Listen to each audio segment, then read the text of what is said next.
Mimi sikuwa mgeni rasmi leo ambaye tumemkusudia. Kuna kiongozi mmoja wa serikali ndio tulimkusudia awe mgeni rasmi, lakini sasa katuzingua na sisi tumeamua kumzingua. Unajua viongozi wa serikali sometimes wanakuwa na shida. Unaaliko alafu unakuwa uthamini. Sasa wakituzingua wageni tunakuwa wenyewe na tunaweza. Wewe tunakualika kwenye jambo letu alafu uonyeshi kujali. Alafu baadaye mkikaa kule ndo mnakuja kwa mashehe huko. Sio vizuri mashehe wakiwaalika mnathamini. Alafu mnakuwa Waislamu. Tena wewe kiongozi Muislamu ndani ya serikali. Viongozi wenzako wako wa dini wanakualika unadharau. Alafu wala urespondi lolote. Sisi tunaweza kuwa wageni rasmi, wala si lazima tuwatafuteni nyinyi. Tunaweza. Sheikh Abbas anaweza kuwa mgeni rasmi mahala popote, Sheikh Ismail anaweza, Sheikh Al-Hatimi anaweza. Mashekhe wote kina Jalala kina Mazingi wanaweza. Na tukiamua kususa hatuwaiti kabisa, tunafanya wenyewe tu. Kwa mimi leo nilikuwa sio mwenyekiti hapa. Sio mgeni rasmi. Lakini kwa sababu tunaweza, mtu akituzingua tunamaliza wenyewe. Si jambo limekwenda bwana. Kuna mapungufu. Jambo limekwenda na limetulia. Hao viongozi lazima tuwaambie, sisi ndio viongozi wao wa dini. Wanakuja huku msikitini mwetu, sisi ndio viongozi wao. Lazima tuwaambie. Ukiitwa kule baba askofu unakwenda mbio. Unaitwa na shekhi wako unaleta dharau manake. Kwa hiyo ndio kamati ambayo tumeandaa jambo hili. Mwenyezi Mungu inshallah atuwezeshe na Mwenyezi Mungu atujaze kila la kheri. Wassalamu alaykum wa rahmatullahi wa barakatuh.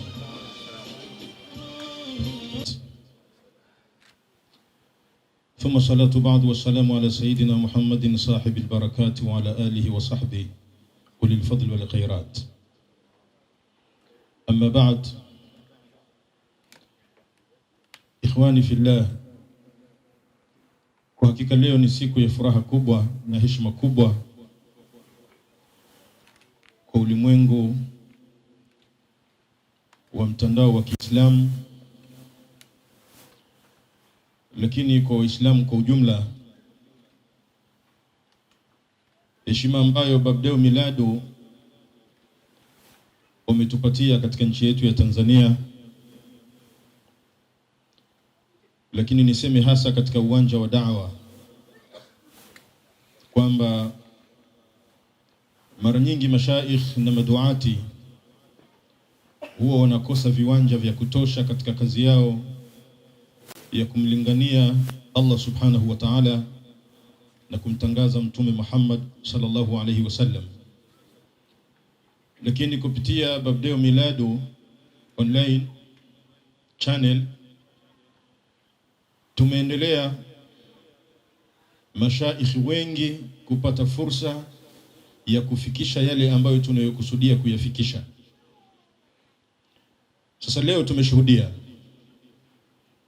na ndio maana nikawakaribisha wasemaji zaidi ili tupate ile ladha ya vionjo vya kazi nzuri ambayo Babdeo amekuwa akiifanya. Anastahili kupongezwa, anastahili kuungwa mkono. Tumeona documentary hapa nzuri, juhudi zake, kazi zake, hata zile akhlaqi zake na tabia za Babdeo Salim zinatosha kuwa ni mtu ambaye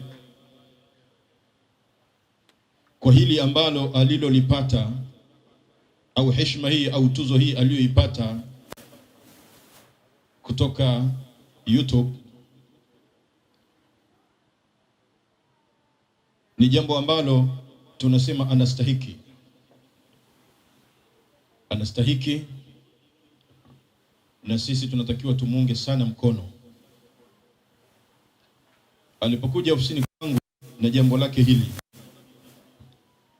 na kunieleza na kunionyesha ile tuzo, Nikamwambia hapana, hii ni lazima wafuasi wako waishuhudie na mashekhe waishuhudie, kwa sababu yeye amejipambanua katika eneo la dini, hakujificha. Kazi yake ameelekeza katika eneo la dini, eneo la maadili. Amechagua jambo jema, amechagua fi dunia hasana,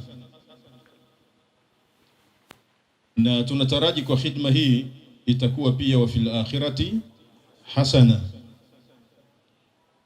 Hakuna kazi kubwa kama kazi ya da'wa, na ina faida kubwa sana, na malipo na thawabu zake hazizeeki wala hazipotei.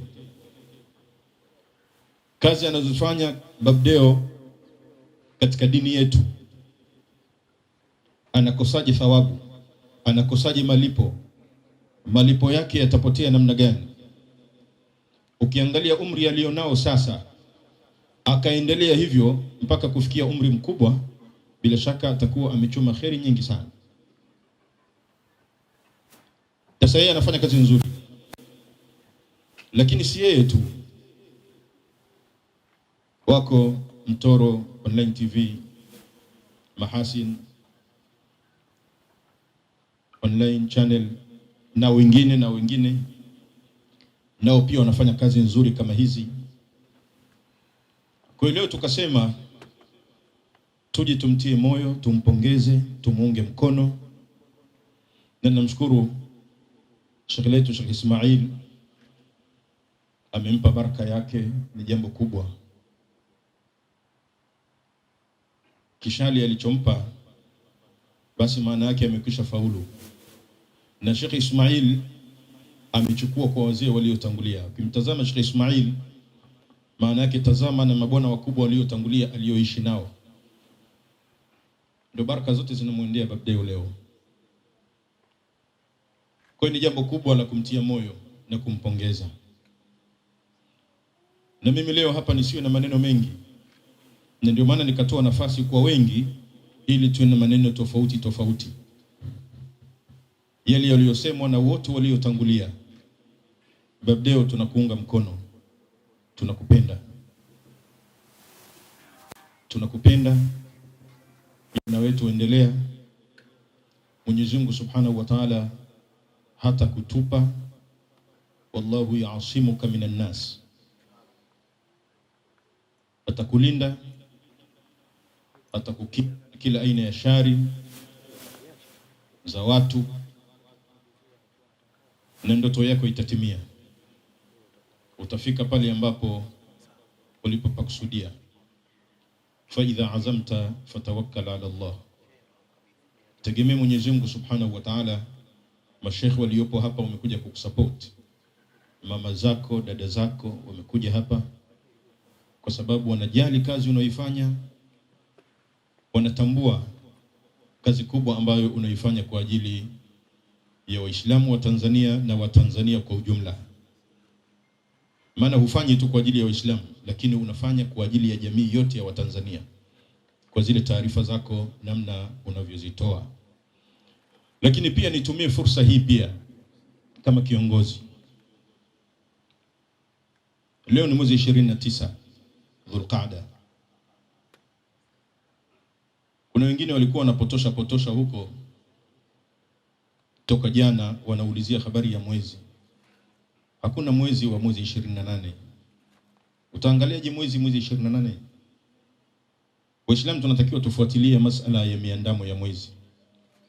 Leo ni mwezi 29 Dhulqaada, mfungo pili. Leo ndio siku ambayo tunatazama rasmi mwezi. Na mimi nikiwa kama katibu wa kamati ya mwezi kitaifa, kwa niaba ya mufti wa Tanzania ambaye ndiye mwenyekiti wangu Sheikh Bakr bin Zubair bin Ali, nataka niwaambie tunataraji swala ya Eid al-Hajj kuiswali insha Allahu Ta'ala siku ya Jumatano tarehe 21, inategemea muandamo wa mwezi. Na kama utaandama leo, maana yake Eid itakuwa tarehe 20 siku ya Jumanne, lakini aghlabia inaonyesha kwamba huenda ikawa siku ya Jumatano tarehe 21. Lakini leo baada tu ya maghrib tutakuwa tumejua kama umeandama rasmi, basi tutawatangazia kwamba Eid itakuwa lini, lakini kati ya Jumatano au Alhamis 20 au 21. Na swala ya Eid kitaifa itaswaliwa katika msikiti wa Mtoro mwaka huu mubashara pamoja na baraza la Eid katika msikiti huu wa Mtoro. Yani baada tu ya swala ya Eid pale pale baraza la Eid pia litaanza, ambapo tunamtarajia Mheshimiwa Waziri Mkuu wa Jamhuri ya Muungano wa Tanzania kujumuika na Waislamu katika swala hiyo tarehe 21 insha Allahu Taala, endapo mwezi utaelekeza hivyo. Kwa hili ndio taarifa napenda muichukue kama Waislamu.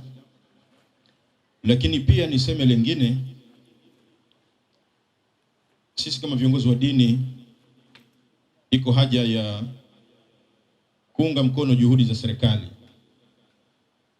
Sasa hivi serikali imekuwa ikisema wazi juu ya COVID. Mheshimiwa Rais amesema kwamba COVID iko na Dar es Salaam ipo. Mheshimiwa Waziri wa Afya amesema. Lakini sisi viongozi wa dini naamini kama tutasupport serikali, basi watu wetu wataanza kuchukua hatua. Tumeona viongozi wa serikali wanasema, lakini mwitikio bado Watanzania wengi hawajaelewa. Lakini tukitumia nyumba zetu za ibada kuwaambia waumini wetu kwamba sasa tuanze kuchukua tahadhari, tupunguze masala ya kupeana mikono, tuvae barakoa, tutumie sanitizer kama tulivyokuwa mwanzo, tulivyokuwa tukijihadhari. Sasa tuendeni katika hali hiyo. Tusisubiri mpaka hali iwe mbaya tukakutana kule Kisutu, anatoka huyu anaingia huyu, anatoka huyu anaingia huyu, ndipo tukaona kwamba kweli jambo lipo. Ni vizuri tukaanza sasa. Tumekuwa na tabia moja, ukivaa barakoa umeingia mahala wewe au mkajikuta wawili hivi, wengine mnaona wote hawajavaa, unaona majamaa wote hawajavaa, unaanza kutoa. Hapa kuna watu waliingia hapa na barakoa, na mimi ninayo yangu mfukoni, ipo hapa. Lakini tulivyoona jamaa mbona wengi hawana, unaona unaona ipo, na majini yule pale anayo, tulivulia pale nje. Sasa tusioniane aibu kwamba wewe hata msikitini ukiwa peke yako wewe vaa na wengine watafuata. Tuanze hivyo hivyo, maana tuna tabia ile kwamba tukijiona tuko wengi ndio mtu anajua kweli tatizo lipo. Lakini shida ipo. Mkuu wa nchi amesema, waziri mwenye dhamana amesema, tuanze sasa hata kwenye nyumba zetu za ibada kuchukua tahadhari. Mikono, ukiona mtu kakwepa kukupa mkono, usione kakunyanyapaa. Kuna mikono mingine inakuwa ya muhali, unakwenda unashindwa. Lakini tujitahidi hivyo hivyo, tujitahidi hivyo hivyo. Na mwenzako akikunyima mkono, basi muelewe kwamba ana lengo la kujilinda yeye na kukulinda wewe. Kwa hiyo hili pia nimependa niliseme kama kiongozi, tuisaidie serikali kwamba hali sasa iko hivyo, tuweze kujikinga.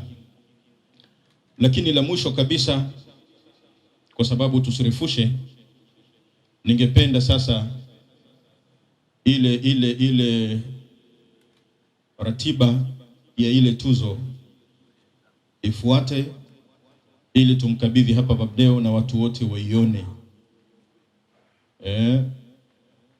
Naomba ile ratiba, naomba sasa, na mimi niko hapa siondoke, nasubiri zoezi hilo ili tuweze kumkabidhi, kwa sababu nami nina kikao na mheshimiwa waziri sasa hivi nasubiriwa. Kwa hiyo ifuate hiyo. Basi tumuombe Sheikh Ismail aje hapa, mheshimiwa mbunge aje hapa, Sheikh Abbas na Sheikh Al-Hadi tufanye hilo zoezi.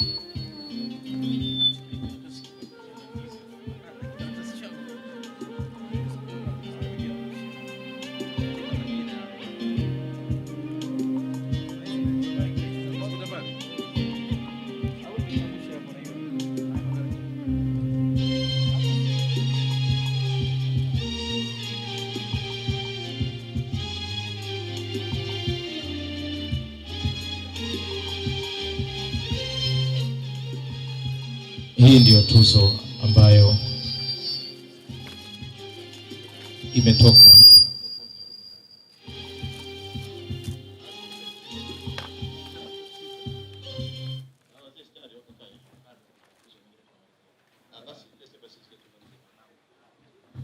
kuna tuzo nyingine ambazo Babdeo ameziandaa kwa ajili ya kuwapa watu ambao wamekuwa wana mchango kwake. Sheikh Sharifu, sogea huku. Sogea huku. Wewe una majini mengi. Una majini mengi. Kuna tuzo ambazo Babdeo yeye ameona wakabidhi watu ambao wamekuwa na mchango kimawazo, kiushauri na vitu vingine, na mtu wa kwanza ni Ustadh Omar Muia. Ustadh Omar Muia, fanya tafadhali, tunakuomba uje ukabidhiwe tuzo hii na Babdeo. Hii ya kwako Babdeo, leta tukuhifadhie. Ustadh Omar Muia.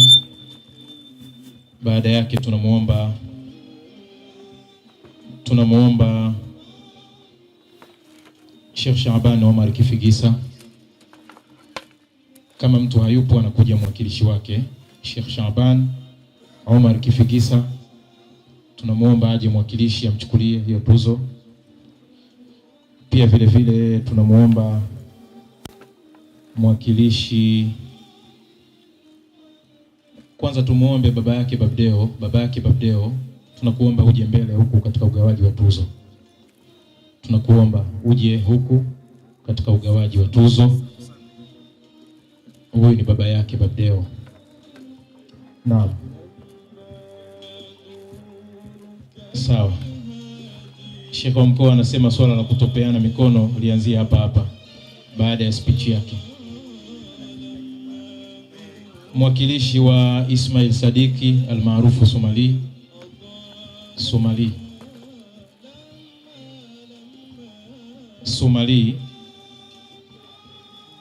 na Ustadh wa Maribago, tunakuomba uje uchukue tuzo ya Ismail Sadiki.